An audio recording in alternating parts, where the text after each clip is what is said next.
Everybody, it's an honor to be here with Sage Love, and thank you so much for allowing us to screen your movie, The Awakening, Ayiti. Yeah. And can you please tell us what your inspiration for the film was?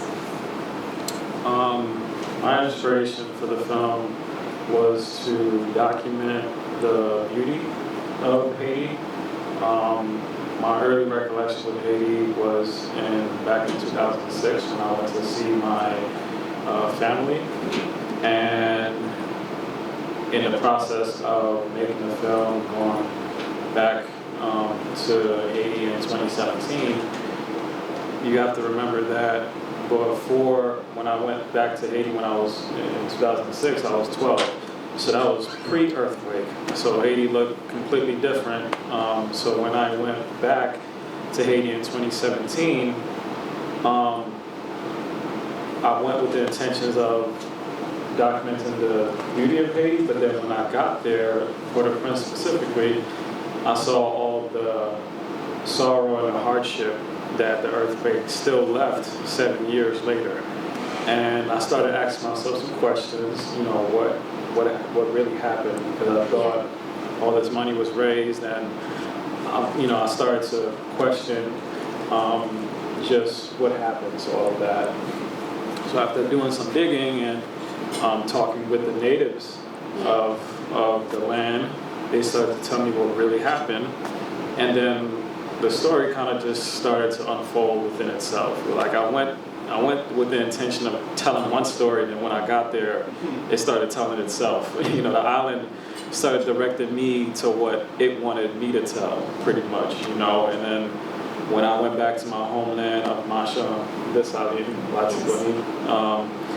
that was another thing. And then I started to realize my ancestral roots to the revolution, and then I'm like, okay, I have two stories to tell here. One about the earthquake, and then one about the Haitian Revolution. So when I got back to the States, it was trying to figure out how to merge those two stories together.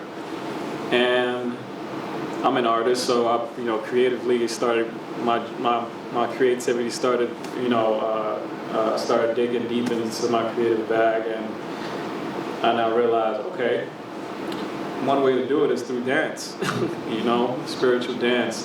And that's who you see here, just connecting. Yeah. Can you tell us a little bit about the dancers you selected? And there's a lot of symbolism in your movie that maybe people aren't familiar with, like the male dancer with the conch shell, and then the female dancer, if you want to elaborate on that. So the male dancer, he represents Jacques Makandao, and he is the person who is, they call him Meg Mao in Ayiti, and he's the one who, his real name is Makandao, and before Cecile Fatima, before 1791, you can say he was the spark of the Haitian Revolution, because he had his own revolt. So he's kind of like, he sounded the alarm. He sounded the alarm. Exactly. Yeah, most definitely. And he always had a prophecy that Haiti was going to be free. Yes. Right. And so it was very important for me to highlight him through dance, and then with the Taino woman. Yeah, she's Taino. Yeah, can you share with folks, just to say that and blurt it out, maybe people misunderstood that, because both are intertwined, right? So explain why Taino people represent Haiti, and maybe share a little bit about Anaquana. Yeah, so Tainos, the Arawak people, they were indigenous to Ayiti. Yes. They were all over the Caribbean. You find them in Puerto Rico, you find them in Haiti, you find them in, they were all over the Caribbean. Right? And at the time, Haiti was called the Pearl of the Antilles. Yes. Right?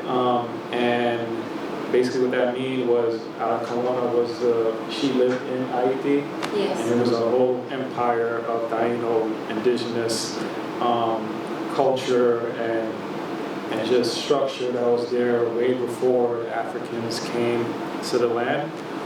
And she was pretty much the queen of the Taino people. Anaquana. Yeah, Anaquana was the queen of the Taino people. And it was important to highlight right in the beginning what the word Haiti versus Ayiti means. Exactly. Right? And can you say that now for folks to just bring it home in case they didn't see that in the moment with the first screen? Pause for just a second, y'all. Can you take that phone out? Yeah, just click it to make it stop. We'll edit this. Thank you, Michelle. So, if you break the word Ayiti, like the AYI and TI, those the Ayiti was the word that the indigenous people of Ayiti named the island, and it's called Sacred Land. The word Ayiti means land of the mountains, right? But if you break the word down more, the AYI means sacred and the TI means land, right? And when this island got their, got our independence, he kept that tradition. Yeah, renamed the island in that name. In that name, and he added the Hayiti to commemorate the indigenous folks of Haiti. So to tie that all together, it was important for me to, through dance, to pay homage to an indigenous dancer that's kind of telling the story through dance of the entire story of Haiti, and then tying in Negmamo Makadal as far as him doing dances as well, because both of them were kind of like the founders. So before you even get into the ceremony of Wakaima, it's very important to understand all of the things that led up to that ceremony, pretty much. Most definitely. And we're in the 222nd year right now of the Haitian Revolution. Yeah. And so that number itself is an interesting number if you look at it in a spiritual sense, because Right. it means you're on the right path. And so how do you see, what you created in the film and what's going on in Haiti right now to awaken folks into, trying to regain and empower sovereignty for Haiti? We have a lot of work to do. Yes. And it's going to take all of us from the diaspora to do it. Not just Haitians. Right. But just everybody from the African diaspora. Our lovely brother, Haitian brother Okai, he said it himself. It was going to take us from the diaspora to go back and invest Correct. in the land. And what does that investment mean? It's a question for us to figure out. So, it's not just financially. Yes. It's spiritually. It's knowing our history. It's going back and setting up shop. Right. Right. And it's also educating other diasporans on what Haiti means. The film was created not for Haitians in the mainland, but for the diaspora who doesn't know about Haitian culture. They can now know a little bit about it, which is why I kind of broke it up into different sections and took you back to 1492 and then to the days of Columbus, and then and one of the things that I like to mention is that I like to name the island Ayiti, not Hispaniola. Hispaniola was the name that Columbus gave the island, so I like to make that very clear. That was not the name Yeah. of of the land. Correct. You know, Yeah. the land was called That guy was Ayiti, lost. yeah. We all Right. know that. Right. So Hispaniola is not the name that the island was named after. That was Columbus. He named it Hispaniola. So I like to just make that clear. Yeah. Most definitely. So just to tie it all together, that's what I really appreciated about your film, and having you here with us for our whole event today. We started the day with Bearwood Resource Center, opening it up with our Indigenous community. That was lovely. I loved every part of that. It was so hard to film and be present at the same time. At certain moments as I was shooting, I had to just put the tablet down and just be present with everything that was going on, because it just felt really. I have indigenous culture too. Yes. So to Ayiti, so when I see other indigenous folks embracing their culture and doing the dance and what the dance symbolizes and mean, it's time to put technology down and just kind of be in the moment, So I love every part of that. That means a lot, and I feel like setting up this event was very intentional about ensuring that we started with our Indigenous community, because I feel that we play a part in the revolution as well.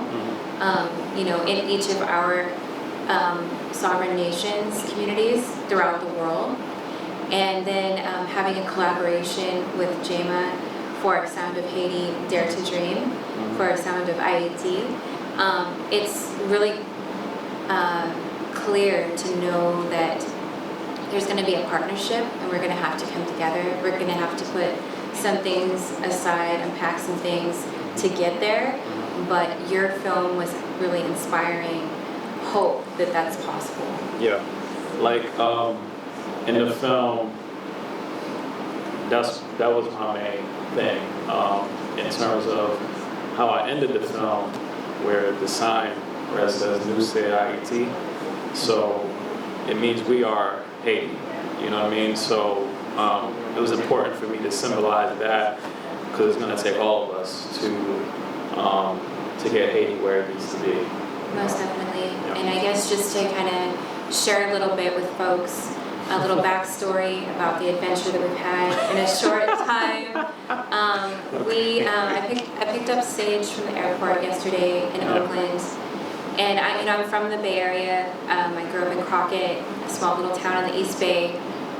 Every community in the East Bay is I consider that my hometown, especially Oakland. I have a soft spot for Oakland, and so I was like, let's go check out some murals. Showed them a love letter mural, and then I was like, oh, I can show you the Black Panther Museum, let's go. Yeah. They're like, what? There's a Black Panther Museum here? Like, yes, so let's go.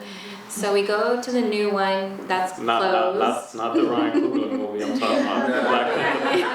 Yeah. Black Panther Party. Exactly.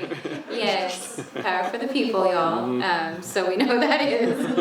Huey Newton and all the respective ancestors that were part of that, and still very much influencing what we're going through today. So we checked that out. It was closed, and then I was like, wait, we can go to the house.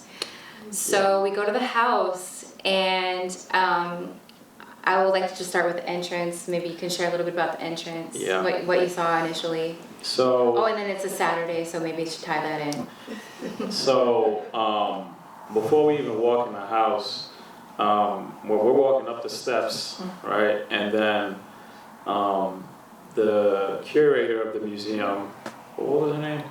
Miss Jill. Miss Jill. Yeah. She's talking about, Papa Legba. And I'm intrigued immediately. Immediately I'm intrigued, because I'm like, okay, why are you talking about, how do you know? You know what I mean? Like that I had a lot of questions.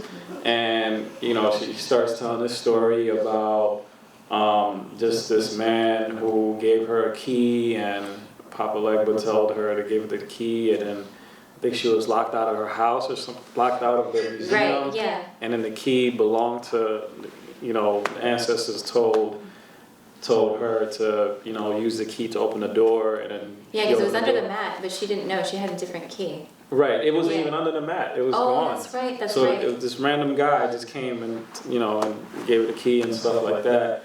What? Right. Yes. Right. Very. Yeah. What? He just a stranger just came up with a key. It's not a stranger. Not a stranger. No, it was Not a Papa stranger. Lake, but Not a stranger. let's just, yeah. Right. So. Stranger to her? So for Stranger to everyone her. who doesn't follow what that is, Right. he holds the keys to open the doors, to open the gates. So Yeah. just so So everyone understands in voodoo religion, Papa Legba is the bridge between the spiritual world and the dead.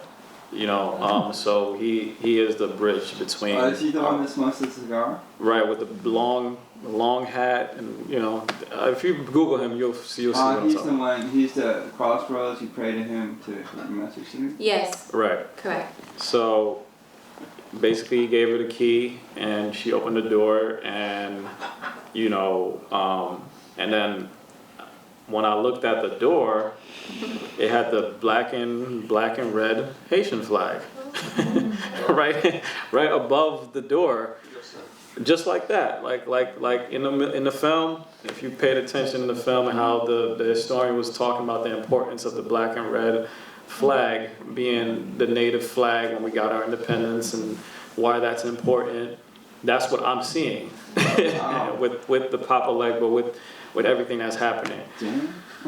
Yeah, so So- then we go in, and then, you know, there's a lot to unpack going in the house if you haven't. And for sake of time, we're not going to get into all the details because we'll have a deeper conversation to share with you all in the future. But what I can say is, just fast forwarding, we went through, is, you know, impactful. We all felt full, like heart full of what we received. We're getting ready to go to the car. We're all buckling in, and then Sage looks out the window and he sees turkeys walking by. But before I get there, there's something to note. So we have had a lot of our elders transition over, and Asada Shakur, we recently lost her. And so they have an altar there at the side of the building, Right. and the turkeys are walking. So I'm going to leave that there and let you pick Yeah. up from So there. I get out and I'm like, those turkeys. so literally. In Oakland, Right. They literally landed. They landed in the side of the street. So I get out to film them, and then they're walking somewhere. So I'm following them, walking somewhere, and then they all walk to the altar of Asada Shakur. Oh my God. They are standing And in line. they're standing in line, paying homage, single Yes. file, all around the altar of Asada Shakur, and Oh no. we're having a moment here. We are really having And we're- a moment. we're like, lost whoa. for words. So, you know, we don't gotta say what turkey mean in indigenous culture and just the spiritual meaning of it. It's, you know, it's abundance. Yeah, well, it's- I mean, we can it's take a minute to gratitude. say, because, you know, Thanksgiving has the harms that it caused. Right. But prior to that, we all celebrate harvest together and bringing community together, family together, and Right. like how we did today. But the meaning of the actual bird spiritually means gratitude, Mhm. abundance, Fertility. exactly. All those things that we've seen today with the dance, indigenous culture earlier today with all of that, but the day before we actually seen turkeys paying homage to Asada Sakura's altar. Yes. So the whole we was in awe of everything that was happening. Yeah. And you know, the turkeys literally flew to the roof of the house and just made itself at home, and then you know, and then the sun's going then the down, sun's and they walked away. So it was an intentional, you know, procession to go and visit the altar. right. It was very impactful. Yeah, and yeah, we had. Oh yeah. Yeah, but I at one point I stopped recording. Yes. Again, I had to stop. Yeah. I had to stop recording and just be in a moment because it was just It was a day. the symbolisms of what that really meant, and the fact that, you know, Keri was doing literally the name of the event is gratitude, Right. the gratitude event, and then we're seeing turkeys and giving gratitude. And, it was just the spiritual meaning of it was really great, and I was grateful to share that with you. Thank you so right much. before your event, that was It was crazy. really beautiful. Yeah. So, just for sake of time, it's been amazing in a short time to get to know you, and an honor to screen your film today. Hopefully, future collaborations. What final words would you like to say to community today? I'm just grateful to be here. Grateful to be in everybody's presence. Grateful that the film was able to offer any type of medicine for you guys today, and just whenever you want me back, I'll be back here. And big O, y'all. Oh! Let's close that out. Y'all have a beautiful night. Thank you.